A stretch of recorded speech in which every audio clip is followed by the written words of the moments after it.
시간의 개념을 바꾸면 인생이 극적으로 달라진다. 날마다 반복되는 뻔한 일만 처리해도 하루를 바쁘게 보냈다는 느낌이 든다. 투자한 시간에 합당한 이익을 얻고 있는 걸까? 그럼 시간의 투자의 개념을 적용해보면 어떨까? 시간 관리의 근본적인 목적은 단순 작업을 줄이고 가치를 창출할 수 있는 일에 전념할 수 있는 상태를 만드는 데 있다. 내가 하고 싶은 일, 내 이익과 직결되는 일, 적은 시간을 들여 효과가 오래 지속되는 일, 한 번의 행동으로 여러 가지 효과를 동시에 실현할 수 있는 일에 시간을 투자해야 한다.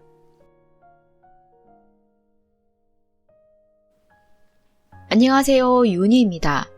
오늘은 시간 관리에 대한 책을 읽어드리려고 합니다. 저자 고도 토키오는 비즈니스 컨설팅과 부동산 투자업에 종사하며 부의 추월차선을 달려 젊은 부자 반열에 올랐습니다. 현재 하루 2-3시간만 일하고도 1년에 2억 원의 수익을 올리고 있습니다. 이는 전략적이고 효율적인 그의 시간 관리 습관 덕분인데요. 성과 없이 바쁘기만 한 당신을 위한 시간 관리 스킬. 시간의 흐름 앞에 자꾸만 약해지는 모든 분들을 위해 5개의 조건을 읽겠습니다. 16쪽. 뛰어난 사람은 그렇지 않은 많은 사람과 무엇이 다를까? 잡지나 인터넷을 보다 보면 경제 격차나 소득 격차가 점차 확대되고 있어서인지 수입이 적어서 결혼도 못하고 아이도 낳을 수 없다거나 초과 근무를 해도 연 수입이 약 2천만 원 밖에 되지 않아 생활하기 힘들다는 내용의 기사를 자주 접하게 된다. 앞서 머리말에서 4가지 유형을 언급했는데 사실 많은 사람이 가장 피하고 싶어하는 유형은 이처럼 돈도 없고 시간도 없는 유형일 것이다. 이 4가지 유형의 차이는 다소 추상적인 표현이지만 무엇을 보는가 혹은 무엇을 보지 않는가에서 비롯된다. 어떻게 하고 싶다라는 방향성의 유무가 그러한 차이를 낳는다. 예컨대 절약에 관한 블로그를 쓰는 주부들 중에는 절약이라는 지출의 절감만 생각하고 수입의 증가는 고려하지 않는 이들이 있다. 현재의 수입 내에서 생활하는 것을 목적으로 삼으면 얼마나 알뜰하게 살림을 꾸리느냐만을 따지게 된다. 그러나 정말로 원하는 바가 절약이 아니라 더욱 윤택한 삶이라면 무엇보다도 수입을 늘릴 방법에 주목해야 한다. 그렇지 않으면 언제까지나 허리띠를 졸라매며 사는 삶이 계속될 것이다. 이를 시간을 사용하는 방법의 관점에서 바라보면 결국 어떻게 하고 싶다라는 방향성이 정해지지 않으면 일상의 모든 시간이 해야만 하는 일로 채워지게 되고 결국 그런 일들만 하면서 살게 된다고 할 수 있다. 여기서 말하는 해야만 하는 일이란 하지 않으면 나 자신이 곤란해지는 일을 말한다. 그런데 그런 일은 기본적으로 타인에게 종속되어 있다. 서류를 제출해야만 하고 메일의 답장을 보내야만 하고 휴대전화의 요금을 내야 하고 그런데 이런 일을 해서 기쁨을 얻는 이는 내가 아닌 타인이다. 서류를 받은 사람이 기쁘고 메일 답장을 받은 사람이 기쁘고 휴대전화 요금을 받은 사람이 기쁘고 이런 일도 물론 중요하겠지만 내 입장에서 생각해보면 제 아무리 해야만 하는 일을 열심히 해봤자 결국 타인의 꿈을 실현하는 데 공헌할 뿐이고 타인의 목적을 달성하는 데 부분적으로 이용당할 뿐이다. 19쪽. 해야만 하는 일에서 하고 싶은 일로. 요컨대 살면서 원하는 것을 실현하는데 쓰는 시간을 늘리지 않으면 내 상황은 바뀌지 않는다. 당연한 말이지만 내가 원하는 것은 다른 누군가가 대신 지시를 내려줄 수 없다. 그건 스스로 생각해서 결정해야 한다. 게다가 그런 일들은 반드시 지켜야 하는 마감 날짜가 있지도 않고 하지 않는다고 해서 남에게 피해가 가지도 않는다. 강제력이 없다는 뜻이다. 또한 딱히 하지 않아도 내게 곤란한 상황이 발생하지 않는다. 나는 지금 부동산 투자 사업을 한다. 이 일을 시작한 이유는 경제적인 자유를 얻기 위해 빠른 시간 안에 큰 이익을 얻고 싶었기 때문이다. 다른 사람이 부동산 투자를 하라고 시킨 것도 아니고 언제까지 해야 한다고 기한이 정해져 있는 것도 아니다. 물론 부동산은 생활 필수품이 아니어서 꼭 사지 않더라도 누군가가 곤란한 상황에 놓이지 않는다. 그저 내가 사지 않으면 그 물건을 다른 누군가가 살 뿐이다. 그러나 부동산 투자를 시작하지 않았다면 내 생활은 달라지지 않았을 것이다. 지금처럼 자유롭게 하고 싶은 일만 하면서 돈을 버는 생활도 불가능했을 것이다. 좀 더 나은 인생을 살려면 하지 않아도 되는 일, 하지 않아도 곤란해지지 않는 일을 해야만 한다. 이를 알아차릴 수 있느냐 아니냐가 경제적으로 탁월한 사람이 되느냐 마느냐를 결정짓는다. 당신이 당신에게 가치 있는 일을 해내든 그렇지 않든 시간은 계속해서 흐르고 당신은 계속해서 나이를 먹는다. 특별한 목표의식이 없어도 우리는 큰 문제 없이 살아갈 수 있다. 그러나 해야만 하는 일을 대폭 줄이거나 그런 일을 일찌감치 끝내고 나서 남은 시간을 하고 싶은 일로 메워나가면 당신의 인생은 틀림없이 더욱 즐겁고 만족스러운 형태로 바뀌게 될 것이다. 41쪽. 들인 시간보다 효능의 지속기간이 중요하다. 나는 한 번의 행동으로 그 효과가 오랫동안 지속되는 일이 있다면 그 일부터 처리한다. 일단 해두면 계속해서 이익이 발생하는 일을 먼저 처리하면 시간도 벌 수 있고 이익도 늘릴 수 있다. 예컨대 자격증을 딴다고 해보자. 독학으로 따면 2년이 걸리고 돈을 내고 학원에 다니면 1년이 걸린다. 그러면 나는 후자를 선택한다. 비록 돈을 내더라도 1년 먼저 그 분야의 일을 시작해서 이익을 내는 것이 더 낫기 때문이다. 이러한 관점에서 나는 새로운 사업을 시작할 때면 언제나 홈페이지부터 만든다.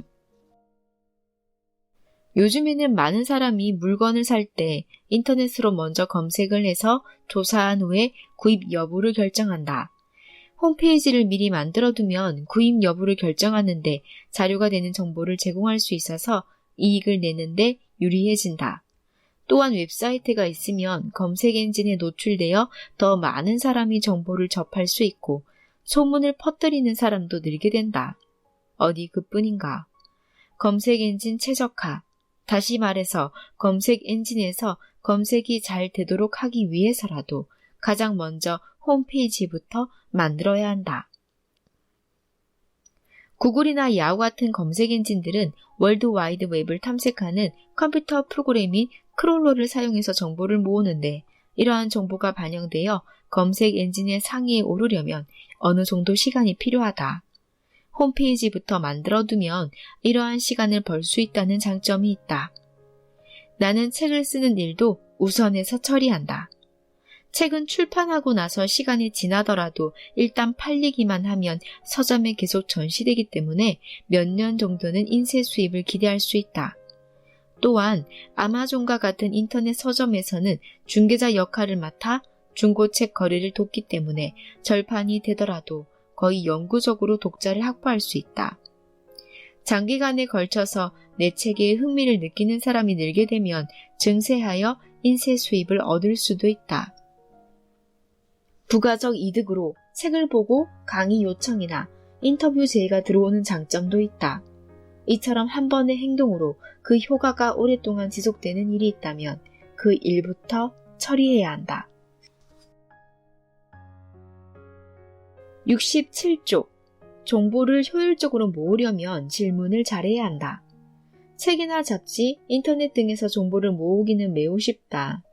구글 검색만으로 부자가 되는 방법이라는 책을 냈을 정도로 나 역시 인터넷 검색의 중요성을 깊이 인식하고 있다. 하지만 정말로 중요한 정보는 현장에 있다. 현장의 정보를 모으려면 직접 찾아가서 눈으로 확인하고 현장 사람들의 이야기를 들어야 한다. 현장 사람들에게서 유용한 정보를 끄집어내고 중립적이고 객관적인 시선으로 문제를 파악하고 최적의 해결 방법을 모색하기 위해서는 자신의 선입관과 고정관념, 고집과 호불호는 일단 옆으로 밀어두어야 한다.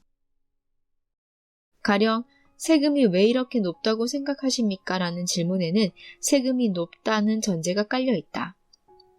이렇게 자신의 일방적인 선입관에 기초하여 질문을 던지면 객관적인 정보를 얻을 수 없다. 질문을 던질 때는 항상 저는 아무것도 모르니 알려주십시오 라는 자세로 임해야 한다. 자신이 잘 모르는 분야라면 더욱 그렇다. 물론 실제로 무지한 상태로 임해도 좋다는 뜻은 아니다. 취재든 인터뷰든 상담이든 사전에 관련 지식을 충분히 알아두지 않으면 질문의 초점이 어긋날 수밖에 없다. 먼저 관련 지식을 습득한 뒤 그것을 토대로 1차 가설을 세워야 한다.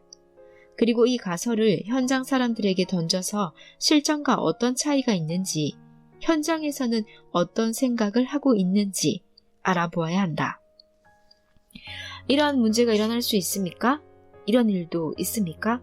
이걸 이렇게 변경하면 어떤 일이 일어날까요? 등과 같이 자신의 예측과 상대방의 니즈를 조율할 수 있는 질문을 던진다. 그러면 상대방도 네, 사실은 지금 그 때문에 곤란해하고 있습니다. 아직 그런 일이 발생한 적은 없지만 가능한 일이기는 합니다. 그렇게 하려면 큰 비용이 듭니다와 같은 반응을 보일 것이다. 이렇게 자신이 예측한 1차 가설을 토대로 질문을 던져서 상대방과 사전에 적절한 이야기를 나누면 예상하지 못한 시행착오를 겪거나 재작업을 거치지 않고 원활하게 일을 진행시킬 수 있다. 적절한 질문이 적절한 답을 유도한다. 요점을 파악한 적절한 질문은 일의 효율을 높이고 좋은 결과로 이어진다. 이때 명심해야 할 것은 자신의 선입관과 고정관념을 버리고 열린 마음을 갖는 것이다. 컨디션의 파도를 탄다. 어쩐지 일이 손에 잡히지 않아서 쓸데없이 시간만 보낸 경험을 누구나 해보았을 것이다. 기분이 내키지 않을 때는 책상이나 컴퓨터 앞에 앉아서 아무리 오랜 시간을 보낸들 피곤함과 괴로움밖에 얻을 것이 없다. 좋은 안건을 내기도 힘들고 무엇보다도 즐겁지가 않다. 특히 새로운 아이디어를 내야 할 때는 이렇게 끙끙거리기만 하는 것이 오히려 독이 된다. 이럴 때는 손에 잡히지 않는 일은 탁 내려놓고 다른 일을 하는 편이 낫다. 하기 싫고 잘 안 되는 일은 간두고 그 대신에 하고 싶고 할 수 있는 다른 일을 하는 것이다. 그러면 항상 하고 싶은 일을 하는 것이 되어 업무 집중도가 높아진다. 늘 의욕적으로 하고 싶은 일을 하니 기분도 좋고 하는 일마다 즐겁게 느껴진다. 당장 하고 싶은 일만 골라가며 할 수 있으려면 마감에 쫓기는 일을 안고 있지 말아야 한다. 오늘 중으로 반드시 처리해야 할 일이 있는데 기분이 내키지 않으니 다음에 해야겠다고 미룰 순 없지 않은가? 의욕이 나는 일만 골라서 하려면 마감이 정해진 일을 가능한 한 미리 당겨서 처리해 놓아야 한다. 미리 당겨서 할 수 없다면 오히려 마감 기한 직전까지 미뤄서 단기간에 끝내는 방법도 있다. 이에 대해서는 다시 설명하겠다. 또 한 가지, 자신의 컨디션을 파악하면서 일을 해야 한다. 누구나 오늘은 컨디션이 좋아서 집중이 잘 된다거나 너무 피곤해서 일찍 쉬어야겠다는 느낌을 받는다. 이 느낌을 무시하지 말고 자신의 몸 상태에 따라 일감을 골라서 처리하면 피로나 좌절을 느낄 일 없이 긍정적이고 적극적으로 하고 싶은 일을 해낼 수 있다.